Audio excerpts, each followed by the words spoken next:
Hello नमस्कार दोस्तों। इस वीडियो में हम लोग देखेंगे यहाँ पे विद्युत चुम्बकीय तरंगे और उनके खोजकर्ता का जो है नाम देखेंगे, उसकी याद करने की ट्रिक भी देखेंगे यहाँ पे। तो यहाँ पे पहले गामा किरण आती है, इसके खोजकर्ता कौन थे? यहाँ पे हेनरी बेकरल थे और जो है यहाँ पे पॉल बिलर्ड थे। इसको याद कैसे करेंगे? यहाँ पे देखो, जब कोई गाना गाता है ना, गामा को आप याद रखो गाना से, तो उसको हम क्या कहते हैं? उसको बोलते हैं बकलोल या फिर बोलते हैं पागल बिल्लो, ठीक है। तो गर्ल्स के एरिया में बोल देते हैं पागल बिल्लो एंड बकलोल बोल देते हैं। इस प्रकार से अगर कोई गाना गाता रहता है इस प्रकार से बोल सकते हैं। तो याद करने का तरीका हो गया गामा किरणें का, यहाँ पे हेनरी बेकलर एंड द पॉल बिलर्ड हो गया। उसके बाद यहाँ पे एक्सरे का होता है, यहाँ पे बिल्हेम रॉन्टजन, ठीक है। एक्सरे का होता है बिल्हेम रॉन्टजन। तो ये इनको कैसे याद करेंगे? देखो यहाँ पे अगर क्या होता है, कोई लोग जो है रोते रहेंगे ना, तो उनसे बोला जाता है कि ठीक है, अगर मान लो किसी का एक्सीडेंट हुआ और वो रो रहा है, तो उसको क्या कराते हैं? एक्सरे कराते हैं। तो याद रखना उसका क्या होता है यहाँ पे? बिल्हेम रॉन्टजन। रॉन्टजन मतलब यहाँ पे वो जो जन मतलब यहाँ पे क्या हो गया? लोग हो गया, रॉन्ट से आपका वो रो रहा है। तो इस प्रकार से आपको जो है माइंड में रखना है। तो यहाँ पे बिल्हेम रॉन्टजन हो गया। नेक्स्ट यहाँ पे आपका अल्ट्रावायलेट किरणें होगी। अल्ट्रावायलेट किरणें की क्या होती है? जो है अल्ट्रावायलेट किरणें के लिए आप ऐसे याद कर सकते हो कि देखो जोहन है, ठीक है। यहाँ पे जोहान रिटर है, तो यहाँ पे याद रखना जोहन जो है वो क्या है? वो मतलब अल्ट्रा जो है मतलब राइट करता है, ठीक है। अल्ट्रा लाइट करता है मतलब वो जो है वो लिखता है क्या है? मतलब लिखता जो है वो इस प्रकार से है कि वो अल्ट्रा दिखता है, सबसे अलग दिखता है, ठीक है। तो जोहन जो है वो अल्ट्रा रिटर है। तो याद रहे, तो अल्ट्रा वायलेट का क्या हो जाएगा? जोहन हो जाएगा। जोहन अल्ट्रा जो है रिटर है, ठीक है। रिटर का मतलब ऐसे ही याद करना, निमोनिक्स से इस प्रकार से याद करना, दूसरा कोई तरीका है नहीं यहाँ पे। उसके बाद दृश्यमान किरणें का कोई स्पेशल नहीं होता है। अगेन यहाँ पे इंफ्रारेड किरणें होती हैं, तो इसका क्या होता है? विलियम हर्सल होता है। अगर आप देखो, जब आप कभी भी इंग्लिश पढ़ते हो या फिर जो है मतलब कोई नॉवेल्स पढ़ते हो, जो इंग्लिश नॉवेल्स होती हैं, वहाँ पे आपको हमेशा कोई विलियम शेक्सपियर ये सब आपको हर जगह दिखेंगे। तो विलियम हर्सल मतलब हो गया, विलियम आपको हर जगह दिखेगा। एक प्रकार से ये क्या होता है? इंफ्रारेड होते हैं, मतलब हर जगह जो है आपको ये देखने को मिलेंगे, ठीक है। तो कोई भी आप इन्फर निकालोगे, कुछ भी आप जो है कंक्लूजन निकालोगे, तो लिखेगा क्या कि ये विलियम का लिखा हुआ है, विलियम का लिखा हुआ है। तो इस प्रकार से आप जो है जब इंफ्रारेड का क्या हो जाएगा? विलियम हर्सल, ठीक है। तो इंफ्रारेड का विलियम हर्सल हो जाएगा। एंड शार्ट वेव रेडियो, अब शार्ट वेव रेडियो या हार्ट्रीजियंस भी गया, या इसको माइक्रोवेव्स भी कहते हैं। यहाँ पे हार्ट्रीजियन से हर्ट्ज तो याद ही रहेगा, तो इसको हेनरिच हर्ट्ज हो गया। तो याद रखना यहाँ पे शार्ट वेव्स होता है, वैसे भी फ्रीक्वेंसी क्या होती है? वो शार्ट वाली ही होती है। तो इस प्रकार से ये याद ही हो जाएगा, हर्ट्ज से हार्ट्रीजियन है। उसके बाद यहाँ पे लॉन्ग वेव रेडियो होता है, इसको मार्कोनी होता है। जैसे आप क्या कहते हैं? मारो उस कोने में, जैसे यहाँ से इस कोने में मारना है, तो ये क्या होगा? ये लॉन्ग होगा कि नहीं होगा? ठीक है, लॉन्ग हो जाएगा। तो इसलिए याद रखना लॉन्ग लॉन्ग रेडियो क्या होता है? मार्कोनी होता है।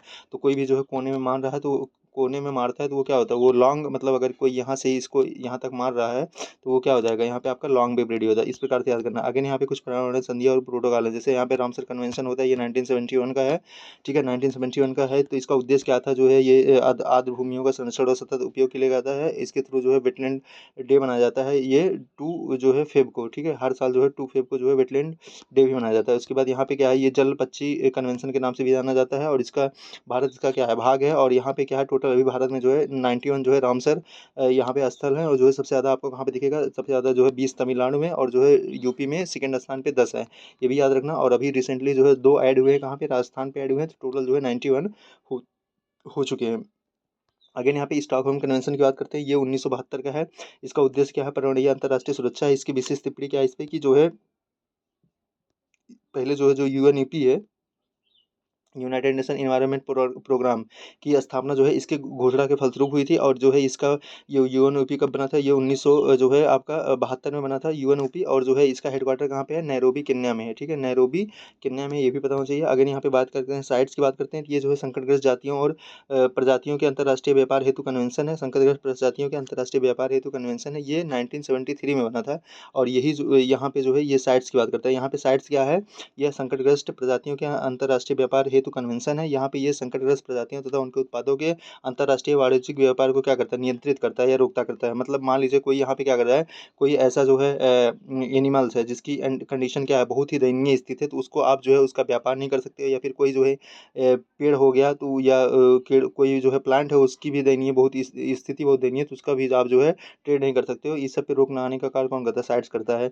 तो इसको वांशीकटन कन्वेंशन के नाम से भी जाना जाता है। ये भी याद रखना है, इसको वांशीकटन कन्वेंशन के नाम से जाना जाता है। ये जो है लीगली बाइंडिंग है, ठीक है। ये जो है लीगली बाइंडिंग जो है लॉ है, ये भी बताना चाहिए। अगेन यहाँ पे है, नेक्स्ट आता है सीएमएस आता है। इसको प्रवासी प्रजातियों के संरक्षण हेतु कन्वेंशन कहते हैं। ये 1779 में आया था। और इसका उद्देश्य क्या था? प्रवासी वन्य जीवों का संरक्षण था। इस पे क्या है? ये जो है ये बोन कन्वेंशन के नाम से भी जाना था। इसको बोन कन्वेंशन भी बोलते हैं, ठीक है। बोन कन्वेंशन, ये भी याद रखना, बोन कन्वेंशन। एक होता है बोन कन्वेंशन, एक होता है बोन चैलेंज। ठीक है, यहाँ पे यूएनओपी के तहत जो है नैरोबी घोषणा हुआ था 1982 में हुआ था, जिसके लिए सतत विकास प्राप्त करने हेतु जो है यहाँ पे स्टॉकहोम कन्वेंशन घोषणा हुई थी, 10 वर्ष की गांठ पे मनाई जाती है। उसका जो है वियना कन्वेंशन हुआ था कब, 1950 में हुआ था। ये ओजोन परत के लिए 16 अक्टूबर को ओजोन डे भी मनाया जाता है, याद रखना। तो ये जो है वियना कन्वेंशन किससे रिलेटेड है, ये ओजोन परत से है। तो यहाँ पे जो है ये कमी के हेतु जो है एक कानूनी बाध्य नहीं है, ये जो है जो मतलब ओजोन है, ओजोन में कमी करना है, लेकिन ये क्या है, ये लीगली बाइंडिंग नहीं है। उसके बाद यहाँ पे मॉन्ट्रियल प्रोटोकॉल आता है, ये 1987 का है। इसका इसका इसका क्या है, ये ओजोन परत को नुकसान पहुंचाने वाले पदार्थों का नियंत्रण करना होता है। देखो ये क्या होता है, ये ओजोन ये ओजोन परत की सुरक्षा के लिए होता है। ठीक है, वियना कन्वेंशन। बट जो होता है यहाँ पे क्या होता है, जो मॉन्ट्रियल प्रोटोकॉल होता है, ये नुकसान पहुंचाने वाले पदार्थों के नियंत्रण के लिए होता है। जैसे यहाँ पे वियना कन्वेंशन के तहत प्रोटोकॉल संयुक्त राष्ट्रों के सभी देशों द्वारा अनुमोदित है। ठीक है, और यहाँ पे याद रखना, ये जो है जो वियना अभी पढ़ा गया है, ये अनुमोदित है और ये कानूनी बाध्य भी है। बट यहाँ पे जो केवल ओजोन हानिकारक पदार्थों को लक्षित करता है, ग्रीन हाउस गैसेस को नहीं। तो यहाँ पे जो है ये जो है ग्रीन हाउस गैसेस को यहाँ पे शामिल नहीं करा गया, किसमें, ये जो है ये जो है यहाँ पे एक सेकंड में फिर से ये करता हूँ। देखिए ये यहाँ पे क्या था, ये जो मॉन्ट्रियल प्रोटोकॉल था, ये बीना कन्वेंशन के तहत का एक प्रोटोकॉल है। ठीक है, ये मॉन्ट्रियल प्रोटोकॉल, और जो है ये क्या करता है, जो है इन पदार्थों को रोक लगाने का प्रयास करता है, जो ओजोन को क्या करते हैं, जो ओजोन की लेयर को डिस्ट्रॉय करते हैं। ठीक है, तो यहाँ पे याद रखना, ये सिर्फ ओजोन ओजोन हानिकारक पदार्थों को लक्षित करता है, जबकि यहाँ पे जो जो यहाँ पे ग्रीन हाउस गैसें जैसे हाइड्रोफ्लोरोकार्बन हो गया, इन सब पे कोई रोक नहीं लगाता है। उसके बाद यहाँ पे बात होता है यहाँ पे मृदा स्वास्थ्य कार्ड योजना की। ये जो है इसमें क्या करता है, इसमें जो है 12 मुख्य मानकों पे जो है परीक्षण करा जाता है। कौन कौन से हैं यहाँ पे, जैसे पहले पर जो है प्राइमरी जो पोषक पदार्थ हैं, जैसे नाइट्रोजन, फास्फोरस, पोटेशियम। यहाँ पे एनपीके की बात की जाती है। एनपीके आप कोई बोरी वगैरह लेने जाते हो तो ये जो है यूरिया के हो गए, तो वहाँ पे एनपीके लिखा रहता है। ठीक है, तो नाइट्रोजन, फास्फोरस, पोटेशियम, ये मतलब प्रथम पोषक पदार्थ होते हैं। द्वितीय में आपका क्या आता है, यहाँ पे सल्फर आता है। तो द्वितीय को इंग्लिश में हम लोग क्या बोलते हैं, सेकेंडरी बोलते हैं। तो यस से याद कर लेना, यस से सल्फर, यस से सेकेंडरी। और सूक्ष्म पोषक तत्व में इसमें आते हैं, जैसे जिंक हो गया, आयरन हो गया, तांबा हो गया, यहाँ पे मैग्नीज हो गया और बोरान हो गया। ठीक है, तो ये भी जो है पता होना चाहिए। और कुछ यहाँ पे भौतिक मापदंड होते हैं, जैसे यहाँ पे पीएच देखा जाता है, पीएच वैल्यू देखी जाती है, विद्युत चालकता देखा जाता है, ऑर्गेनिक कार्बन देखा जाता है, ये सब होता है। इसका उद्देश्य क्या होता है, किसानों को मृदा की पोषक स्थिति की जानकारी देना एवं संतुलन उर्वरक हेतु सुझाव देना, ये चीज़ होता है सॉइल हेल्थ कार्ड के थ्रू। उसके बाद जो है सॉइल हेल्थ कार्ड आया कब था, ये 2016 में आया था। ठीक है, याद रखना 2016 में आया था। अगेन यहाँ पे है राज्य पुनर्गठन आयोग और समितियाँ। तो राज्य पुनर्गठन की बात करें तो पहली समिति जो इसमें आती है, इसमें जो पहला आयोग आता है, ये धर आयोग होता है, ये 1948 में आता है। ये राज्यों को पुनर्गठन जो है भाषाई आधार पर ये करने का उद्देश्य करता है। ठीक है, और ये जो है इसकी स्थापना जो है जून 1948 में की जाती है। उसके बाद जो है इसके जो अध्यक्ष थे एस के धर थे। इसका रिपोर्ट जो है 1948 में आती है। इसमें क्या होता है कि ये इसमें क्या करता है, ये पुनर्गठन जो है प्रशासन सुविधा के आधार पर होना चाहिए, ना कि भाषा के आधार पर। इन्होंने जो है भाषा का जो लैंग्वेज बेसिस था उसको क्या कर दिया था, उसको यहाँ से हटा दिया था। तो याद रखना, इसका उद्देश्य क्या था कि राज्यों का पुनर्गठन भाषाई के आधार पर करना था, इनका उद्देश्य यही था। बट ये जो है अपने उद्देश्य में सफल नहीं हो पाए, और इनका जो है इन्होंने जो रिकमेंडेशन करा था वो ये करा था कि भाषा के आधार पर नहीं होना चाहिए। फिर आपका आता है जेबीटी कमेटी आती है, जो 1948 में ये भी बैठती है। तो इसमें जो है सदस्य कौन होते हैं, जवाहरलाल नेहरू होते हैं, वल्लभ भाई पटेल होते हैं, पट्टाभी सीतारामैया होता है, रमैया होते हैं। कई बार ये भी जो है पूछा जाता है। और इसकी जो है स्थापना हुई थी, ये भी 1948 में ही हुआ था। याद रखना, दोनों 1948 में हुआ था। बट जो है ये जो है जून 1948 में हुआ था, तो पहले ये हुआ था, उसके बाद जो है ये दिसंबर 1948 में हुआ था। ठीक है, उसके बाद जो है इसका रिपोर्ट जो है कब ये मतलब अपना देते हैं, 1949 में देते हैं रिपोर्ट, ये आती है। उसके बाद जो है इसमें निर्णय क्या लिया था कि राज्य पुनर्गठन के लिए भाषा को आधार मानने से ये भी क्या करते थे, इनकार कर देते। तो दोनों जो है जो लैंग्वेज होता है उसको मना कर देते हैं। लेकिन उसके बाद क्या होता है, अक्टूबर 1953 में प्रथम भाषाई राज्य जो है आंध्र प्रदेश जो है तेलुगु भाषा के लिए बन जाता है। ठीक है, तो ये भी याद रखना। और यहाँ पे मद्रास राज्य से क्या कर दिया था, इसको पृथक किया जाता है, किसको, आंध्र प्रदेश को। उसके बाद यहाँ पे फजल अली कमीशन आता है, जो 1953 में आता है। इसकी स्थापना जो है दिसंबर 1953 में की जाती है। उसके बाद इसके अध्यक्ष जो है फजल अली होते हैं। इसमें अन्य अन्य 3 सदस्य और होते हैं, यहाँ पे सदस्य और होते हैं, के एम पणिकर होते हैं और एच एन कुजरू होते हैं। ठीक है, तो यहाँ पे फजल अली और के एम पडिक्कर और एम एन यहाँ पे कुंजरू होते हैं। इस ये जो रिपोर्ट होती है सितंबर 1955 में आती है। तो इसमें इसमें क्या होता है, इसमें बोला जाता है राज्य पुनर्गठन के लिए भाषा का जो है मुख्य आधार स्वीकार किया गया। एक भाषा एक राज्य आधार को क्या किया गया, अस्वीकार किया गया।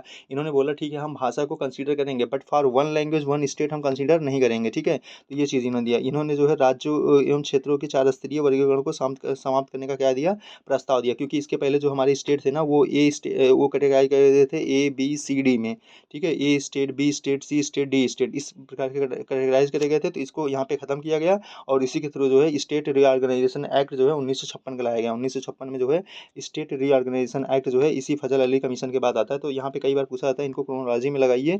तो ये जो है ये पता होना चाहिए, पहले धर कमीशन आता है, फिर यहाँ पे जेवीपी आता है, उसके बाद फिर आपका क्या आता है, यहाँ पे फजल अली कमीशन आता है। तो फजल अली कमीशन जो होता है ये रिकमेंड करता है कि हाँ वो जो है भाषा आधान होना चाहिए, but one language one state नहीं होगा, नहीं तो ऐसे हमारे यहाँ तो मतलब कि 100-200 स्टेट बन जाएंगे, ठीक है। तो यहाँ पे इन्होंने रिकमेंड करा कि ठीक है भाषा हम देख लेंगे, लेकिन जो है एक राज्य में एक से अधिक भाषाएं होंगी, और दूसरा चीज़ होगा यहाँ पे हम उसकी ज्योग्राफी देखेंगे, ठीक है, किस प्रकार से ज्योग्राफी है, और वहाँ पे जो एडमिनिस्ट्रेशन होगा, एडमिनिस्ट्रेशन में कोई असुविधा ना हो, ये सब जो है आधार मान के उसके बाद जो है ये बनाया गया था। नेक्स्ट आपको यहाँ पे सिविल सेवा से जुड़े ऐतिहासिक कुछ तथ्य हैं यहाँ पे। जैसे यहाँ पे है मैकेले समिति थी, ये जो है क्या था 1854 में बनाई गई थी, ये सिविल सेवा सुधार हेतु थी। उसके बाद यहाँ पे सत्येंद्रनाथ टैगोर की बात करें तो ये प्रथम भारतीय सिविल सेवक से, ये प्रथम भारतीय सिविल सेवक थे, ये 1863 में इनको चयनित करा गया था। उसके बाद यहाँ पे बात करते हैं रमेश दत्त की, ये द्वितीय भारतीय सिविल सेवक थे जो है, ठीक है, ये 1800 जो है 69 में चयनित किए गए थे, 1869 में। नेक्स्ट है आपका यहाँ पे सुभाष चंद्र बोस, तो ये सिविल सेवा में शामिल हुए थे 1920 में, फिर एक वर्ष के भीतर इन्होंने क्या कर दिया, त्याग पत्र दे दिया था। उसके बाद भारत सरकार अधिनियम 1935 की बात करते हैं यहाँ पे, तो केंद्रीय सार्वजनिक सेवा आयोग तथा प्रांतीय सार्वजनिक सेवा आयोग की स्थापना, इस अधिनियम के बाद के सभी संवैधानिक सुधार क्राउन के अधीन हो गए थे, ठीक है, क्राउन के क्या हो गए थे, अधीन हो गए थे 1935 में। उसके बाद सिविल सेवा दिवस जो है कब मनाया था, 21 अप्रैल को मनाया था। 21 अप्रैल 1947 को सरदार वल्लभ भाई पटेल ने दिल्ली के मेटकाफ हाउस में स्वतंत्र भारत के प्रथम सिविल सेवकों को जो है संबोधित करा था, इसलिए यहाँ से जो है सिविल सेवा डे भी मनाया जाता है। तो ये चीज़ जो है पता होना चाहिए। और या these were the things which you must have known. Okay, thank you guys.